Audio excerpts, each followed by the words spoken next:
Muy buenos días, Dios les bendiga ricamente en esta mañana, febrero 15 de 2026. Estamos prosiguiendo con la lectura del libro de Hechos. En esta ocasión, capítulo 5, estaremos leyendo del 1 al 16, si Dios nos lo concede, bajo el título Un hecho para nuestra reflexión. Miramos en la clase pasada la disposición de un corazón al vender su heredad y traerla a los apóstoles, lo cual inspiró a otros para hacer lo mismo, pero no de todo corazón. Y a Dios no lo podemos engañar. Así que, como introducción, vamos a conocer un poco de Dios para que podamos nosotros tomar decisiones en nuestro proceder. Nos dice el Salmo 139, verso 1 en adelante: Oh Jehová, tú me has examinado y conocido.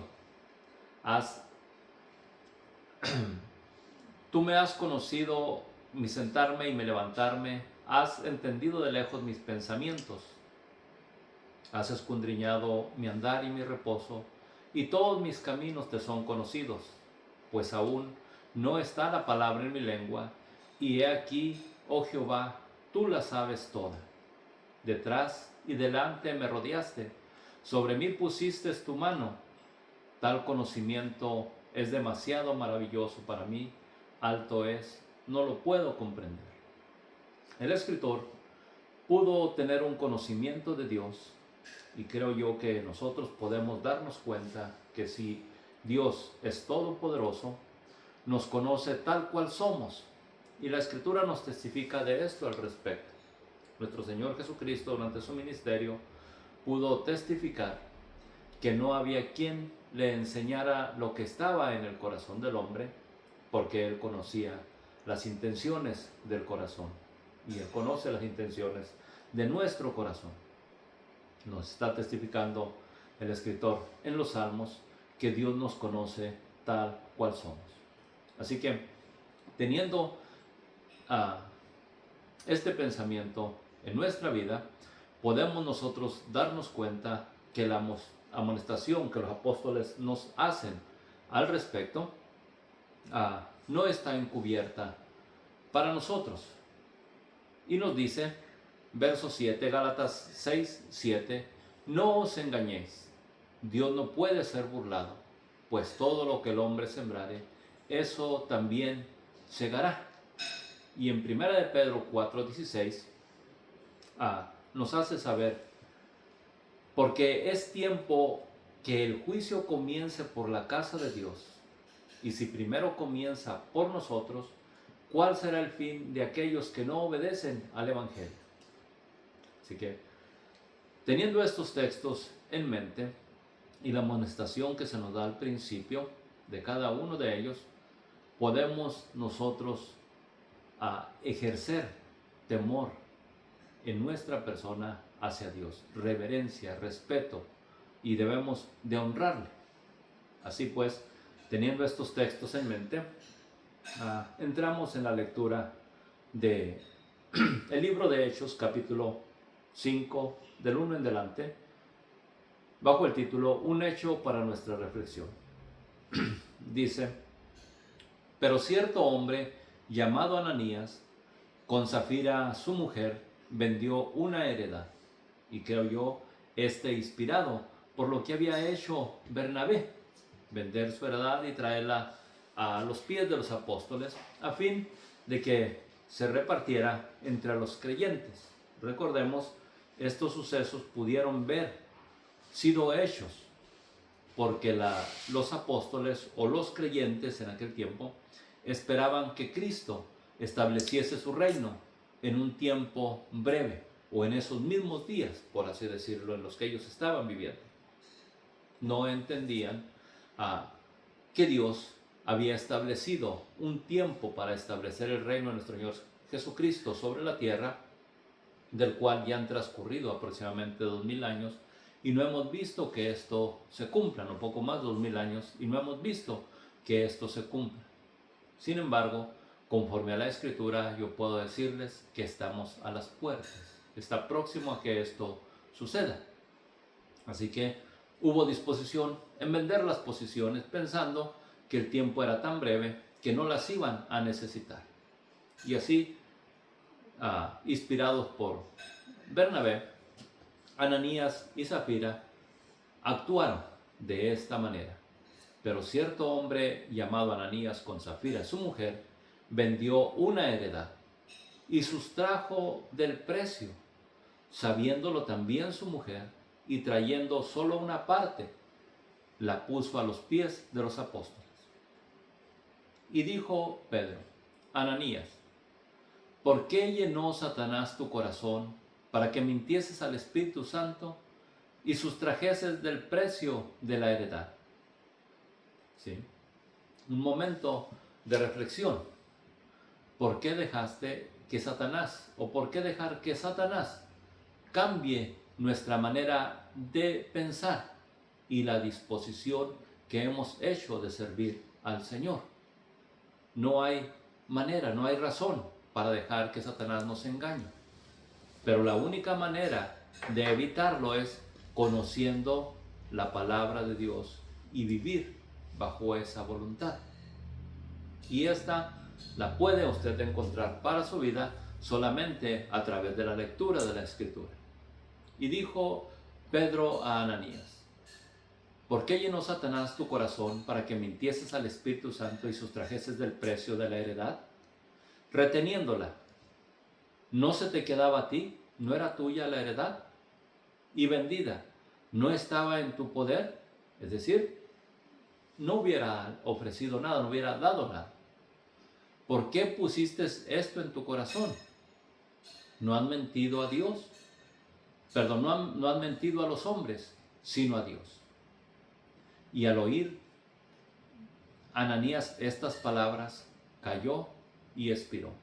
Y vino un gran temor sobre todos los que lo oyeron. Ahora, este hecho es para nuestra reflexión, para que reflexionemos y que vivamos en el temor de Dios y no nos engañemos a nosotros mismos. Recuerde, no os engañéis, Dios no puede ser burlado. ¿Sí? Ahora, traigo a memoria este texto en Deuteronomio 32, 39, que nos dice lo siguiente respecto a Dios. Ved ahora que yo soy, y no hay dioses conmigo, dice el Señor. Yo hago vivir, yo hago morir, yo hiero y yo sano, y no hay quien pueda librar de mi mano. La autoridad de la vida está solamente en Dios, y Él puede permitir que seamos heridos o que seamos muertos. Nuestra vida, Él la tiene en sus manos. Y tarde o temprano, como fue establecido según Hebreos 9:27, está establecido a los hombres que mueran una sola vez y después del juicio, tarde o temprano hemos de llegar al fin de nuestros días. Pero, ¿por qué traerlos prematuramente o traer esto prematuramente a nuestra vida en desobediencia a Dios o en tratar de engañarlo? Recuerde que la Escritura nos dice, y nuestro Señor Jesucristo lo dijo, que todos los pecados que el hombre cometiere le serán perdonados. ¿Sí? Cristo es poderoso para perdonarnos todos nuestros pecados. Pero hace mención, pero la blasfemia contra el Espíritu Santo no le será perdonada ni en este siglo ni en el venidero. Es decir, aquel que habla en contra del Espíritu Santo y lo quisiera engañar, puede morir instantáneamente. Y fue lo que pasó a Ananías. Lo mismo junto con su mujer. Pero diría yo, hay que conocer la Escritura para actuar, porque es bien importante, debido a que nuestra lengua es muy rápida para hablar. La Escritura nos enseña a refrenarla. Y nos dice en Eclesiastés 5:4, cuando a Dios haces promesas, no tardes en cumplirlas, porque Él no se complace en los insensatos. Cumple lo que prometes. Así que La palabra de Dios es firme. Usted ha prometido a Dios, no tarde en cumplirlas y no deje de cumplirlas, porque nos dice que Dios no se complace en los insensatos. Mejor es que no prometas y no que prometas y no cumplas. No dejes que tu boca te haga pecar, ni digas delante del ángel que fue ignorancia. ¿Por qué harás que Dios se enoje a causa de tu voz y que destruya la obra de tus manos? Así que veamos el peligro en que nos ponemos al hablar prematuramente. Así que a través de la escritura en el libro de Proverbios usted puede encontrar consejos para que aprendamos a refrenar nuestra lengua, ¿sí? Y cuando a Dios hagamos promesas, las cumplamos como lo prometimos. Estos quisieron cumplir lo que habían prometido, pero en parte, y eso los llevó a la muerte, ¿sí?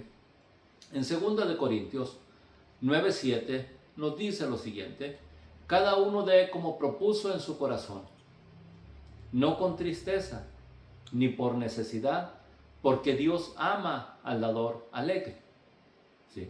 Eso es lo que está enseñando la Escritura.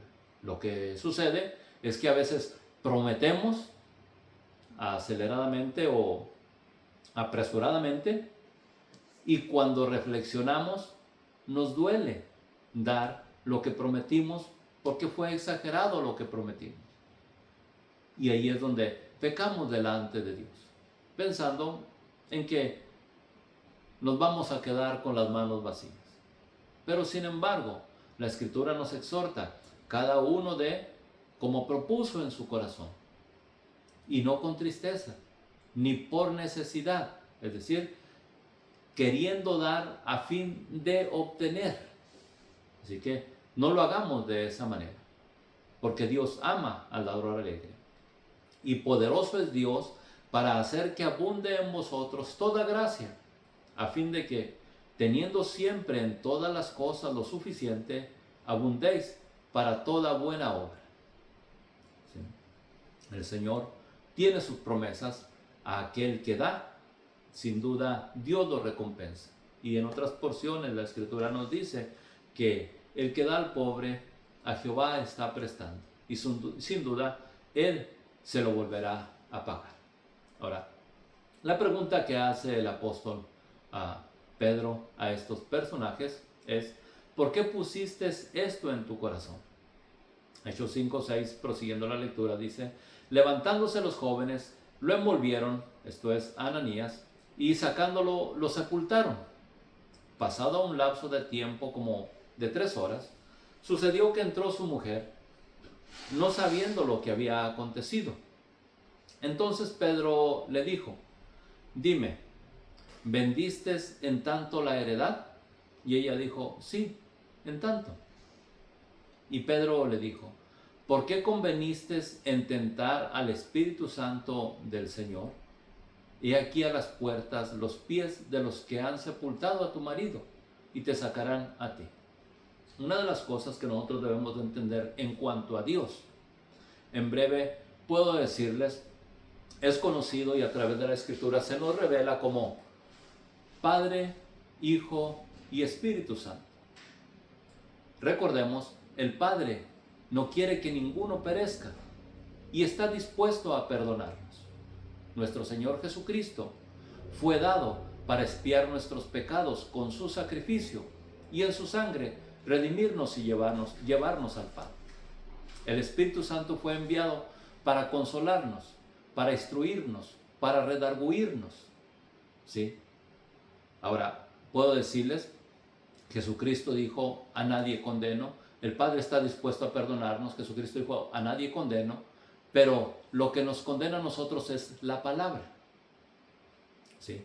Y el Espíritu Santo, que es, puedo decirles, el que nos redarguye, el que nos recuerda la palabra, y a quien mentimos cuando le defraudamos, por así decirlo, no tengo la palabra correcta, sería le estamos ultrajando, y por eso es que Él no perdona. Y Dios mismo dijo en el Antiguo Testamento, Él no os perdonará. En una porción del Antiguo Testamento dice, y el mismo Espíritu peleó contra ellos y los destruyó. Así que, por eso es que al mentir al Espíritu Santo, al decir Pedro, ¿por qué conveniste en tentar al Espíritu Santo? Se le estaba mintiendo directamente a él, y esa fue la razón por la cual murieron estas dos personas. Así que reflexionemos en ello y no cometamos los mismos errores. Al instante ella cayó a los pies de él y expiró. Y cuando entraron los jóvenes, la hallaron muerta y la sacaron y la sepultaron junto a su marido. Y puedo decirles también en breve, he escuchado a cierto predicador que Pedro, por así decirlo, fue el que dio muerte a estas dos personas. Y que por allá, en otra predicación que estaremos mirando más adelante, en otra porción, quería hacer lo mismo con un tal Simón, pero no fue así. O sea, no es así. Ciertamente, puedo decirles, a veces los predicadores se equivocan en el entendimiento de la Escritura, pero hay que analizarla, y yo se lo recomiendo, no solamente en el Nuevo Testamento, sino compararla con el Antiguo Testamento, para que veamos la razón de las consecuencias a nuestras expresiones, o a nuestras decisiones, o a nuestras actitudes. ¿Sí? Hechos 5:11. Y vino gran temor sobre toda la iglesia y sobre todos los que oyeron estas cosas. ¿Sí? Recuerde, le dice, no han mentido a los hombres, sino a Dios. ¿Okay? Y esto, puedo decirles, está escrito para que ejerzamos en nuestra vida personal un temor reverente a nuestro Creador.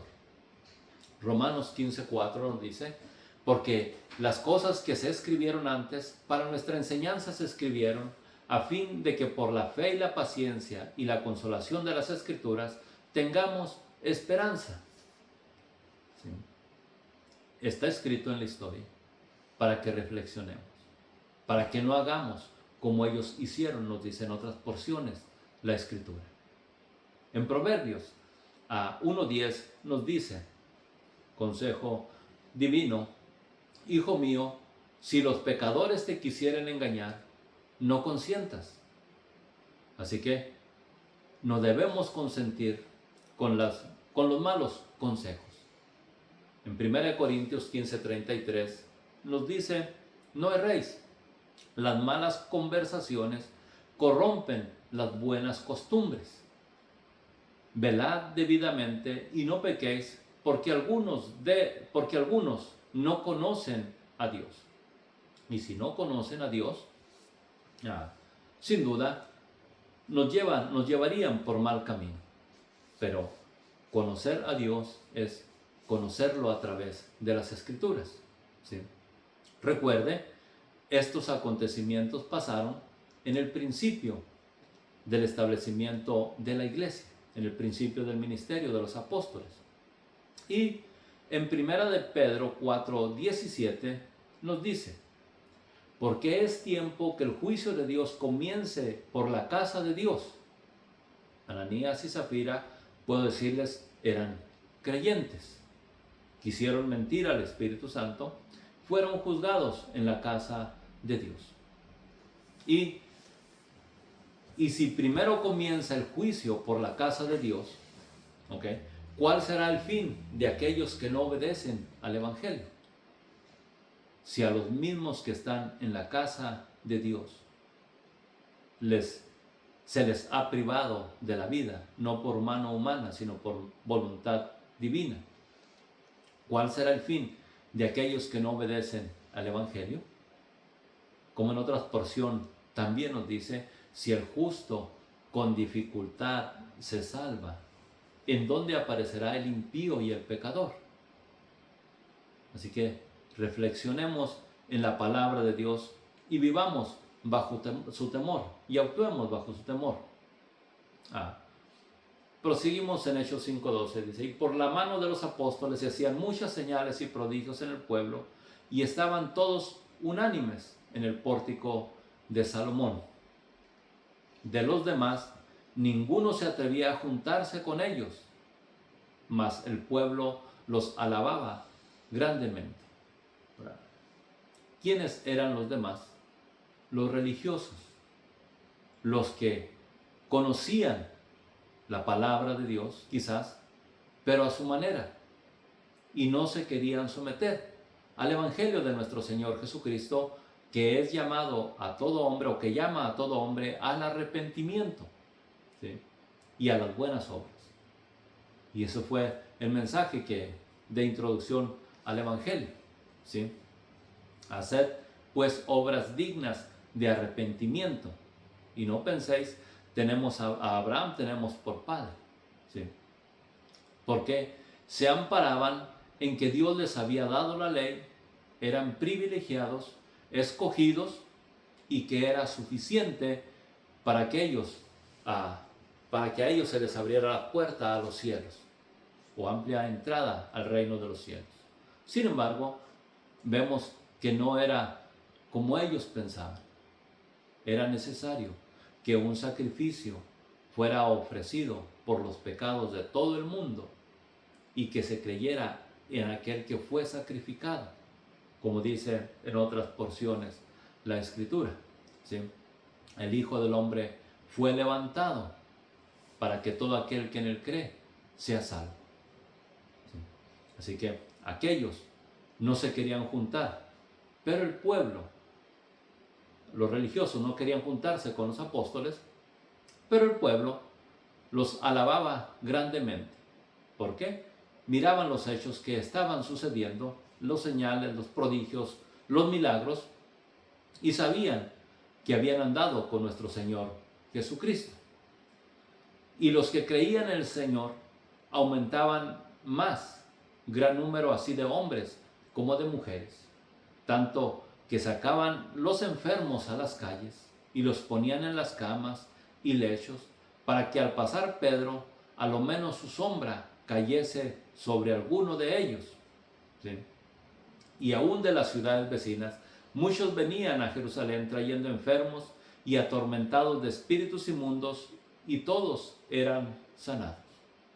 Así que vemos nosotros el cumplimiento y las señales que seguirían a los que creen en el nombre de nuestro Señor Jesucristo. En la vida de los apóstoles sucedían hechos gloriosos, milagros maravillosos. El Espíritu Santo respaldaba a los apóstoles con señales y prodigios, y puedo decirle a aquellos que caminaban, en aquellos que caminan al presente en el temor de su diario vivir, el Espíritu Santo también los respalda. Así que mi consejo, o como reflexión al presente, es: ejerzamos el temor de Dios en nuestras vidas. Él nos conoce tal cual somos, y no nos dejemos engañar por el adversario o los dardos que el adversario traerá a nuestra mente, o incluso por medio de nuestros compañeros o con aquellos que convivimos, para cambiar nuestra manera de pensar en el Dios vivo, o aquellos que quieran evitarle leer la Escritura. Recuerde, a través de la Escritura usted va a adquirir conocimiento de Dios y de su voluntad para con usted y para con los suyos. Dios les bendiga ricamente. Hasta la próxima. Recuerde, no se deje engañar.